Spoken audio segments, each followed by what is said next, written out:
dernier CD des psaumes. Et vous l'aurez à la sortie, hein, gratuitement. C'est un cadeau. Un cadeau. Voilà. Alors, vous pouvez l'avoir soit sous forme de CD, soit sous forme de clé USB, parce que si vous avez une voiture récente, vous ne pouvez plus écouter de CD. Si vous avez un computer récent, vous ne pouvez plus écouter de CD non plus, n'est-ce pas? Et puis, vu que vous aimez bien écouter la musique sur votre téléphone mobile, vous aimez pouvoir télécharger le contenu de, de ce CD sur votre téléphone. Donc, voilà, une petite clé USB qui se décroche comme ça. Puis, crac, c'est bon, vous l'avez. Alors, ces psaumes sont nés de la démarche que je vous ai expliquée tout à l'heure. Et puis, au travers de circonstances incroyables, Dieu m'a fait rencontrer dans un chemin de balade dans les montagnes rocheuses celui qui allait devenir mon arrangeur, un des plus grands musiciens chrétiens aux États-Unis. Et comme Dieu fait toujours coïncider les circonstances pour sa gloire, j'ai rencontré cet homme et puis il est parti à Nashville. Il a ramené tous ses amis musiciens professionnels chrétiens et puis il m'a préparé l'orchestration avec des vrais instruments et non pas des computers, et ce qui est très rare aujourd'hui. Et puis il s'est déplacé 3 fois en Suisse pour travailler avec nous jusqu'à la fin de l'enregistrement. Puis c'est environ 25 choristes qui interprètent les psaumes et j'espère qu'ils seront en bénédiction pour vos âmes. Voilà. Vous savez, la musique, c'est le langage de l'âme. Quelqu'un a dit, quand l'homme chante, son âme se met à sa fenêtre. Je trouve ça joli. Et c'est vrai, parce que la musique est un langage de l'âme. Quand notre âme associe le texte à la musique, ça magnifie la démarche et puis on est transporté quand on le fait de tout son cœur et pour la gloire de Dieu. Alors ce matin, on va peut-être pouvoir montrer un petit peu d'images qui... c'est rien de transcendant, mais je crois qu'on a un PowerPoint à ce niveau-là, n'est-ce pas? Voilà, c'est ça. Et puis il faut faire avancer jusqu'à ce que voilà, comme ça. Ça sera la première image. J'ai donné un titre à la prédication. Au printemps, après la fraie, on ouvre la pêche, n'est-ce pas? Mais ce n'est pas du tout de cela dont je veux parler. En fait, mon intention ce matin, c'est dans le prolongement de ce temps de Pâques, j'aimerais pouvoir vous inviter à considérer ensemble le récit de la pêche infructueuse. Vous savez, au lendemain de la résurrection, où les disciples retournent en Galilée, et puis ils n'ont rien à secouer, hein? Ils savent plus trop bien où ils en sont, puis ils retournent à la pêche. Alors on va lire le texte de Jean chapitre 21, les versets 1 à 17. Après cela, Jésus se manifesta encore aux disciples sur les bords de la mer de Tibériade. Et voici comment il se manifesta. Simon-Pierre, Thomas, appelé Didyme, Nathanaël de Cana en Galilée, les fils de Zébédée et 2 autres de ses disciples étaient ensemble. Simon-Pierre leur dit, « Je vais pêcher. » Ils lui dirent, « Nous allons aussi avec toi. » Ils sortirent et montèrent dans la barque. Cette nuit-là, ils ne prirent rien. Le matin venu, Jésus se trouva sur le rivage, mais les disciples ne savaient pas que c'était Jésus. Il leur dit, « Enfants, n'avez-vous rien à manger ?» Ils lui répondirent, « Non. » Il leur dit, « Jetez le filet du côté droit de la barque, et vous trouverez. » Ils jetèrent donc, et ils n'étaient plus capables de le retirer à cause de la grande quantité de poissons. Alors le disciple que Jésus aimait dit à Pierre, « C'est le Seigneur !» Dès que Simon-Pierre lui entendit que c'était le Seigneur, il mit son vêtement, car il était nu, et il se jeta dans la mer. Les autres disciples vinrent avec la barque, entraînant le filet plein de poissons, car il n'était éloigné de terre que d'environ 200 coudées, à peu près 60 mètres. Lorsqu'ils furent descendus à terre, ils virent là un brasier, du poisson posé dessus et du pain. Jésus leur dit, apportez des poissons que vous venez de prendre. Simon-Pierre monta dans la barque et il tira à terre le filet plein de 153 gros poissons, et quoiqu'il y en eût tant, le filet ne se déchira pas. Miracle. Jésus leur dit, venez manger. Mais aucun des disciples n'osait lui demander, qui es-tu? Car il savait que c'était le Seigneur. Jésus s'approcha, prit le pain et le leur donna, ainsi que le poisson. C'était déjà la troisième fois que Jésus se manifestait à ses disciples depuis qu'il était ressuscité d'entre les morts. Après qu'ils eurent mangé, Jésus dit à Simon-Pierre, Simon, fils de Jonas, m'aimes-tu plus que ne le font ceux-ci? Il répondit, oui Seigneur, tu sais que je t'aime. Jésus lui dit, prends soin de mes agneaux. Il lui dit une seconde fois, Simon, fils de Jonas, m'aimes-tu? Pierre lui répondit, oui Seigneur, tu sais que je t'aime. Là, il devait commencer à être embarrassé. Jésus lui dit, sois le berger de mes brebis. Il lui dit pour la troisième fois, Simon, fils de Jonas, m'aimes-tu? Pierre fut attristé de ce qu'il lui avait dit pour la troisième fois, m'aimes-tu? Et il lui répondit, Seigneur, tu sais toutes choses, tu sais que je t'aime. Jésus lui dit, prends soin de mes brebis. Imaginez un peu la scène. Quelques disciples de ceux qui avaient renié et abandonné Jésus, de ceux qui l'avaient vu pourtant ressuscité. D'accord? Ils sont de retour à la maison. Après l'hallucinante aventure de Jérusalem, aventure au cours de laquelle leurs illusions sont bien mortes, Jésus ne sera jamais celui qui va bouter les Romains hors du pays. On peut bien imaginer qu'ils soient désemparés, ses disciples. Simon-Pierre dit aux autres, je vais pêcher. Sous-entendu peut-être, c'est peut-être ce que je n'aurais jamais dû arrêter de faire. Il prend la décision de retourner à son ancienne vie. Et vu que dans le clan des disciples, il a toujours été le meneur et il va continuer à tenir ce rôle. Et les autres suivent, mais oui, comme des moutons. Au moins, là, à la pêche, ils ne risquent pas d'être déçus. Ils vont réussir, c'est leur métier. Et ils vivent l'échec de leur démarche à suivre de celui qu'ils pensaient être la réalisation de leurs attentes. Ils retournent à ce qu'ils savent faire. Puis voilà que la partie de pêche tombe à l'eau, ou plutôt qu'elle n'en sort jamais. Toute la nuit. Les pros, même pas une sardine. Alors, sans doute qu'il s'agit là d'une situation connue des pêcheurs professionnels, on est d'accord, ça arrive. Rien de très particulier, mais pour un redémarrage professionnel, c'est plutôt raté, vous ne trouvez pas? Mais ce qui les fait sursauter, c'est l'interpellation venant du rivage. Enfants, Yaladim en hébreu, n'avez-vous rien à manger?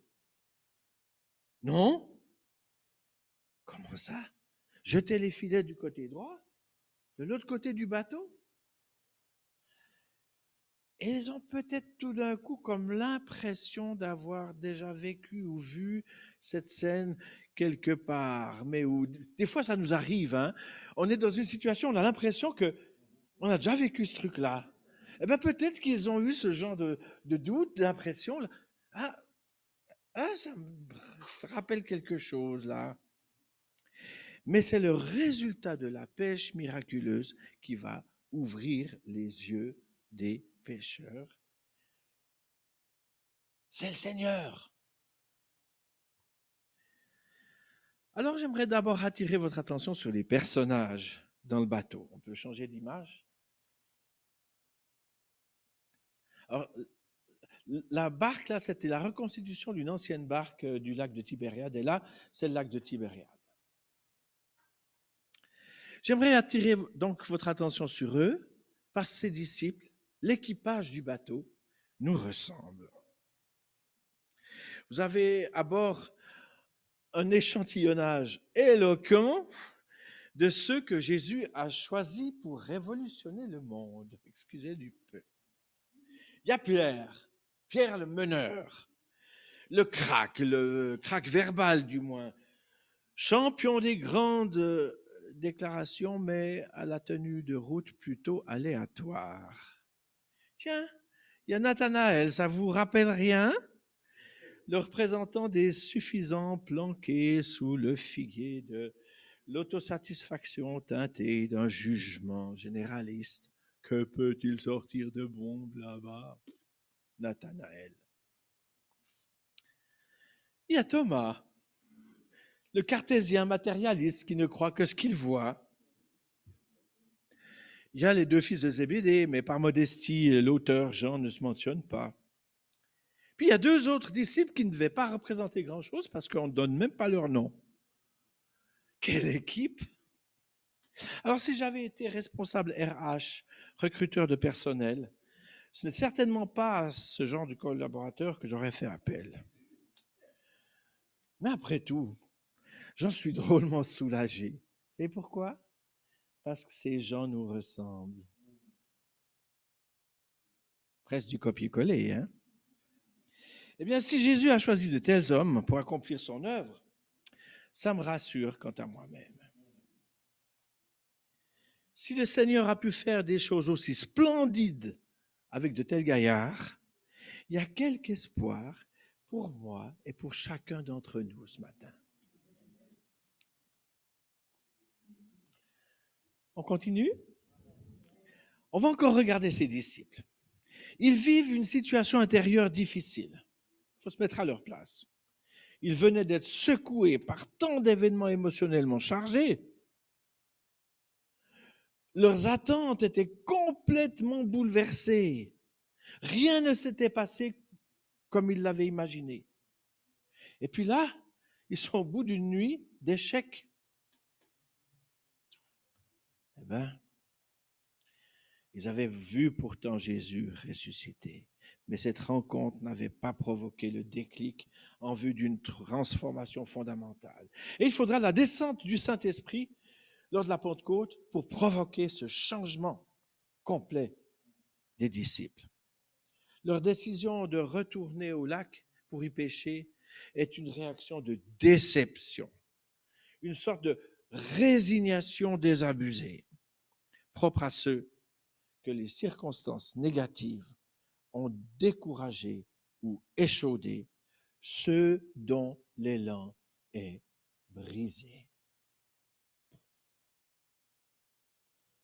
Est-ce que ça existe des gens cassés dans les églises dont l'élan est brisé?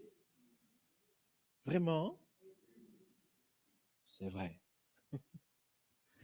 Cassés quant à nos attentes, quant au non-aboutissement de nos espérances, brisés dans la confiance envers le Seigneur et envers leurs frères, ça existe malheureusement. De ceux qui s'échinent et qui s'essoufflent, qui ne ramènent rien dans les filets de leurs efforts. De ceux qui vivent leur vie spirituelle sur la retenue, voire sur la défensive. Je vais à l'église, mais je me méfie. On se protège contre une nouvelle déception. Oui, il y a la vie en vous tout de même. Nous savons que Jésus est notre sauveur, mais il manque l'élan pour aller de l'avant, pour surmonter échecs et déceptions. C'est ce que je vois dans l'histoire qu'on vient de lire tout à l'heure. À ce stade de l'histoire des disciples, c'est important de s'arrêter de regarder à eux et à leur vécu, tout comme il est nécessaire du reste d'arrêter de considérer sans fin ce qui nous arrive, ce qu'on nous a fait ou ce qu'on ne nous a pas fait, d'analyser le pourquoi, le comment, de chercher des responsabilités. Oui, il nous faut écouter maintenant ce que Jésus dit. Yes. Ou plutôt ce qu'il ne dit pas. Car pas un mot de reproche de sa bouche, quand bien même il les retrouve plongés dans leur passé.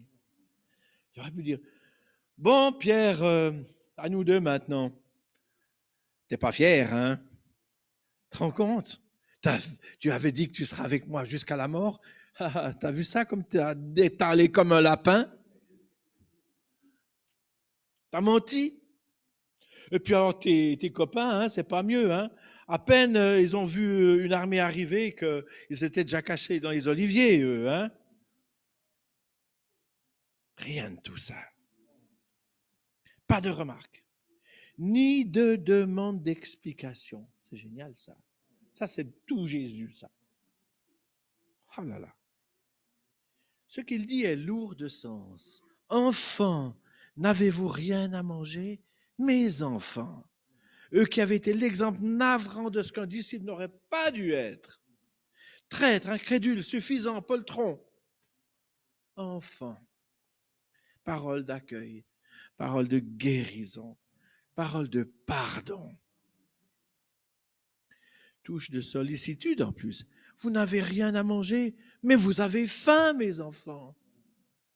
Jésus sait. Jésus sait.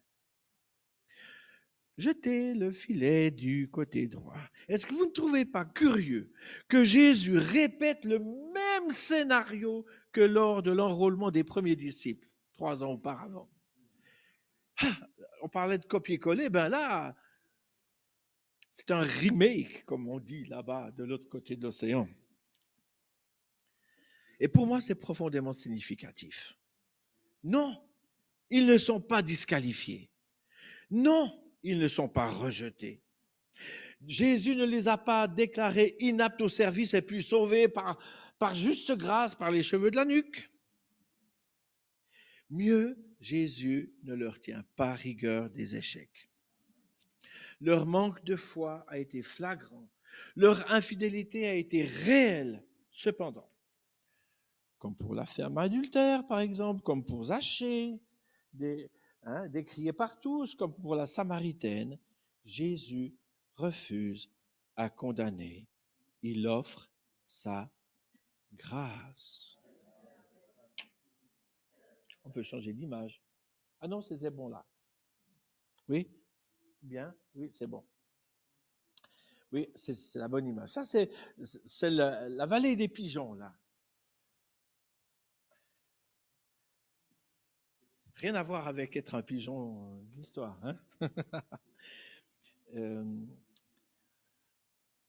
Vient une question fondamentale, une question guérison. Pierre, m'aimes-tu? S'il y a un disciple qui devait se sentir mal à l'aise devant Jésus, c'était bien Pierre, vous ne trouvez pas? Comme il devait être rongé par le regret, comme la honte devait habiter son cœur, renier son maître. Oh. À l'ouïe de cette question, j'imagine que Pierre a dû avaler sa bouchée de poisson de travers. Il a failli s'étouffer. Jésus pose cette question par 3 fois, comme pour faire écho aux 3 reniements. Je peux m'imaginer que Pierre s'attendait à tout sauf à une telle question. Voyez-vous, ce sont des questions thérapeutiques. Jésus vise quelque chose au fond du cœur de Pierre. Pierre doit comprendre que l'amour de son maître va bien au-delà de sa faute, et du simple pardon judiciaire. Jésus emploie deux verbes différents. Les deux premières questions, c'est agapeo, aimer d'amitié. Puis la troisième question, quand il dit m'aimes-tu, il utilise le terme philéo, aimer comme un fils aime son père. Et par ces trois questions, Pierre va se rendre compte de l'accueil que lui réserve Jésus. Non seulement il est admis pleinement dans l'amitié de Jésus, mais il est adopté comme un fils. Plus encore, il lui donne un contrat de travail. Paie mes brebis, paie mes agneaux d'abord, paie mes brebis. J'ouvre une petite parenthèse. Pour moi, paie mes agneaux, c'est ce que Compassion fait. Où actuellement, nous avons pris 2,2 millions d'enfants vivant dans l'extrême pauvreté, comme filleuls pour lesquels nous donnons tous les moyens de vivre et d'être éduqués au nom de Jésus. C'est tellement important. Mais Pierre reçoit un ordre de marche, un contrat de travail, même encore plus prestigieux qu'avant, parce que ça va aller loin, cette histoire. Ça va même l'amener jusqu'à Rome. Et c'est bien là ce que Jésus désire accomplir avec chacun d'entre nous. Je répète parce que je ne crois pas que vous avez entendu. C'est bien là ce que Jésus désire accomplir avec chacun d'entre nous. Il vient nous prendre là où nous en sommes. Dans ta culpabilité, dans tes reproches, dans tes regrets, il vient te prendre là où tu en es. C'est ce que doit essayer de comprendre celui qui, à un niveau ou un autre, se sent brisé et cassé. Celui qui vit l'échec et la désillusion par rapport à lui-même, par rapport à son entourage, ou en fonction de ses attentes déçues, à nos doutes et à nos condamnations intérieures. Il offre son amour, nous invitant à nous détourner de nous-mêmes et à vivre un dépassement salutaire. Il nous propose de l'aimer. Aimer Jésus, c'est la thérapie, c'est le remède.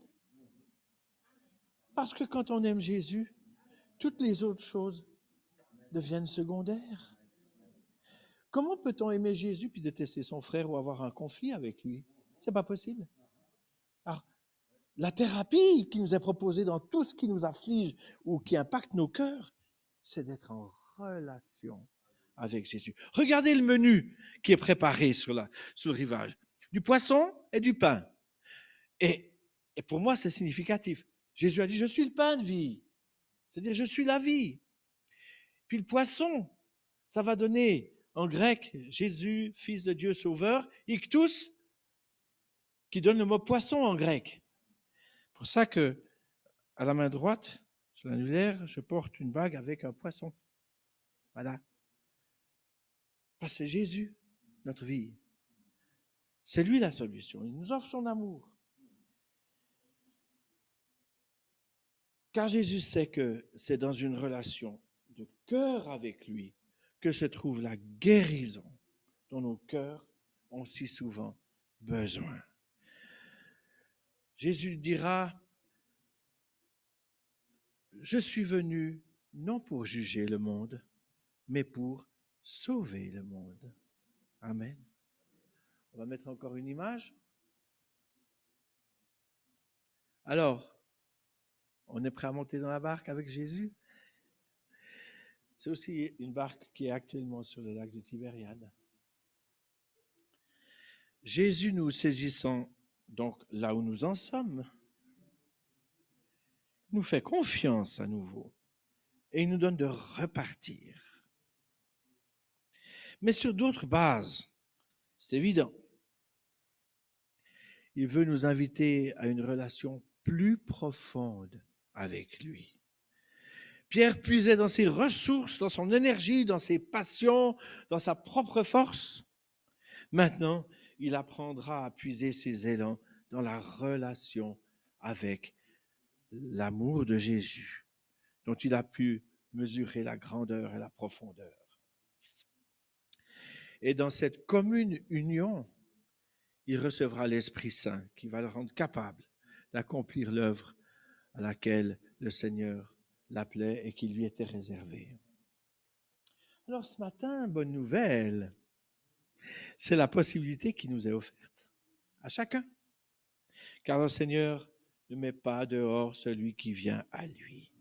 Sans reproche, vous avez entendu, sans reproche. Alors que nos cœurs nous condamnent, il nous invite à nous relever et à saisir l'offre qui nous fait encore, encore, encore, et qui nous fera demain, même si tu trébuches à nouveau et que tu tombes de nouveau. Je me souviens d'un prédicateur qui disait, vous savez, c'est pas important si on tombe 53 fois, pourvu qu'on se relève 54 fois. Vous n'avez pas compris, hein? Si? Oui? Waouh, magnifique. Si notre cœur nous condamne, Dieu est plus grand que notre cœur. Il connaît toutes choses. 1 Jean 3, verset 20. Et c'est avec ça que je conclus, frères et sœurs. Amen.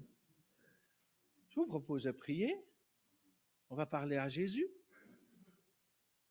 Prière, c'est ça. C'est parler à Jésus et avec Jésus. Lorsqu'on prie, ben, il nous répond. Il nous répond de différentes manières, mais il nous répond. Alléluia. Seigneur, merci pour ce texte. Merci de ne pas nous avoir caché les petites faiblesses de tes grands serviteurs.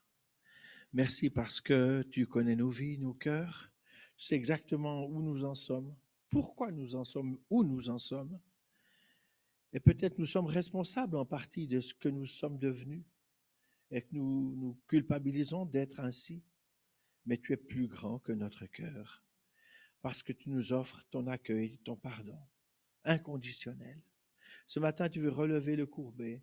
Tu veux redonner la possibilité de repartir à celui qui s'est arrêté, à celui qui, certes, croit en toi, mais qui est déçu par la vie et les circonstances, et peut-être par ses frères ou par l'Église, ou que sais-je, je ne sais pas, Seigneur, toi tu sais. Alléluia, tu veux donner à chacun de repartir dans cette communion avec toi, tellement forte et vivante que cela donne vie à tout notre être, esprit, âme et corps. Alléluia. Moi, je vais faire un appel, alors que vous êtes chacun les yeux bien fermés, et puis que vous respectez votre voisin, je vais être le témoin de ce redémarrage dans la communion de Jésus et dans son amour, en acceptant qu'il vous remette sur les rails. Et s'il y a quelqu'un ce matin qui veut vivre cela et qui dit, Seigneur, tu sais que je t'aime, tu sais que je t'aime, et qui veut recommencer, repartir avec Jésus d'une autre manière, tu fais un signe de ta main, tu la baisses, et puis je serai le témoin, oui. Oui. Seigneur, tu vois ces bien-aimés qui lèvent leurs mains et qui s'attendent à toi. Tu les accueilles, Seigneur, et tu les nourris comme tu as nourri les disciples au bord du lac de Tibériade. Ô Seigneur, approche-toi d'eux. Mets ta main sur leur cœur. Guéris-les. Essuie leurs larmes. Répare ce qui est brisé. Refais à neuf. Ce que tu sais faire de mieux, Seigneur, c'est nous remettre en selle, nous remettre en marche. Alors que nous sommes peut-être arrêtés au bord du chemin, alors que nous sommes retournés à d'anciennes habitudes, Seigneur, tu nous refais repartir à zéro, mais avec toi. Alléluia. Saint-Esprit, touche chaque personne ce matin.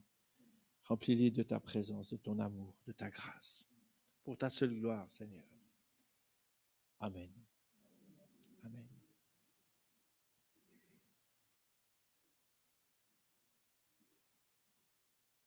Ça va? Soyez bénis, hein? J'ai encore un petit quelque chose à vous dire. Vous savez, quand vous arrivez à la retraite, ça se dit, ça se sait. Puis on vous fiche pas la paix, hein. Mais bon, je suis pas de nature à me mettre dans un rocking chair devant la télé jusqu'à ce que la mort me frappe, hein. Nous avons servi pendant 36 ans l'église de Nyon. Aujourd'hui, il y a 3 pasteurs qui servent cette église et j'en suis toujours membre, mais je n'en suis plus responsable. C'est génial. On est là, on est à disposition si on a besoin de nous, on est là si on a besoin de nous, puis si on n'a pas besoin de nous, on est quand même là. Mais donc, hormis mes responsabilités internationales à Compassion, bon, tu l'as mentionné, j'ai été nommé président de la Fédération évangélique vaudoise, mais ce qui me tient particulièrement à cœur ce matin de vous parler de Radio Air. Qui est-ce qui connaît Radio Air? Oh, mais c'est le désert. Radio Réveil, ça vous dit quelque chose? Mais Radio Air, c'est la nouvelle radio chrétienne qui émet sur DAB+, la nouvelle façon d'écouter la radio. Dans 2 ans, vos vieilles radios, vous pourrez les jeter, hein, parce que la FM ne fonctionnera plus. La seule façon d'écouter la radio, ce sera le DAB+. Alors, moi, je vous conseille, si vous avez entre 50 et 120 francs à dépenser, vous allez dans un de ces discounters d'électronique, vous achetez une radio DAB+, comme ça vous êtes paré pour la suite, mais surtout, vous pourrez écouter Radio Réveil, Radio R, qui émet 24 heures sur 24. Tout à l'heure, en descendant ici au culte, nous avons écouté un message de Vincent Lafargue, extraordinaire, super. 15 minutes là, une capsule spirituelle nous a fait du bien. Alors, si vous n'avez pas encore de DAB+, comme poste de radio, vous pouvez télécharger sur votre téléphone l'application Radio Air. Et puis, écouter ça au lieu d'écouter n'importe quoi. Et une autre façon encore, si vous avez le bouquet Swisscom TV, vous pouvez écouter Radio Air sur le bouquet Swisscom TV. Et encore une autre chose, si vous avez un ordinateur qui fonctionne assez bien, vous allez sur radio-r.ch, c'est leur site, et vous avez 2 radios à disposition. La radio qui passe sur la radio normale et une radio de louange. C'est génial, non? Et c'est la première fois que dans ce pays, nous avons une radio de qualité qui émet 24 heures sur 24 pour la gloire de Dieu. Alors, à la sortie, je vous propose un sticker à mettre sur votre voiture, soit noir, soit blanc, c'est à vous de voir ce qui va le mieux avec le manteau de votre voiture, et puis une petite carte de visite qui vous donne toutes les indications pour vous connecter. Alors, en même temps que vous prenez un CD ou une clé USB, vous prenez un sticker, une carte de visite. Je vais vous faire passer un petit clip, là. Je crois qu'il est prêt. Radio Air. Bienvenue dans la bouffée d'air, c'est Christine et François qui vous accueillent ce matin. Buongiorno, bonjour. Très bon réveil et bienvenue à tous dans la bouffée d'air. C'est Jeanne avec vous. Alors ça y est, on repart pour une nouvelle journée ensemble. Bonjour à tous, c'est Sébastien. Nous avons rendez-vous tous les jours entre 16h et 20h sur l'antenne de Radio Air. Radio Air.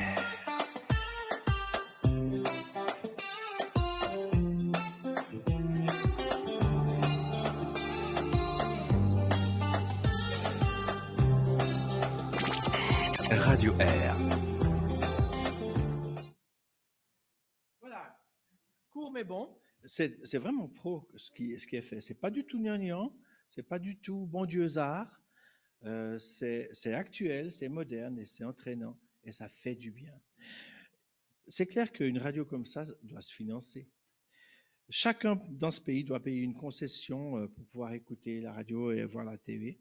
Et je suis sidéré depuis quelques mois sur la RTS, par exemple, que ce soit sur la radio ou sur la télé, on est inondé de reportages et d'émissions qui parlent de guérisseurs, de radiesthésie, d'homéopathie, de trucs de machin. C'est sidérant. Et j'entendais un jour dans ma voiture sur RTS 1, l'après-midi, la journaliste se pâmait d'admiration devant une médecin homéopathe qui tirait ses recettes de son contact avec les morts. Et je me dis, on paye 350 balles par an pour devoir subir ça. Mais je me dis que nous pourrions aussi payer 350 balles par an pour avoir un message clair que tellement de gens peuvent écouter dans le secret de leur maison.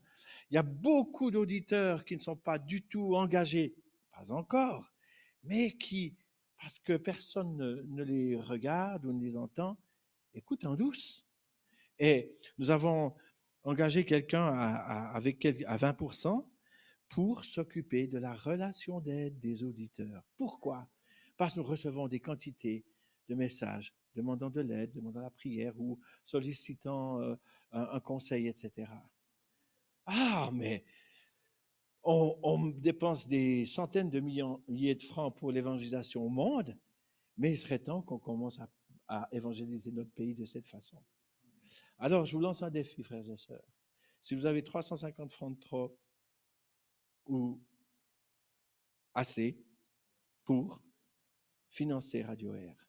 J'ai eu le privilège d'entrer dans le conseil d'administration de Radio Air et je suis béni par ce travail. Je trouve que c'est extraordinaire. Alors voilà, moi j'ai fini de vous casser les pieds.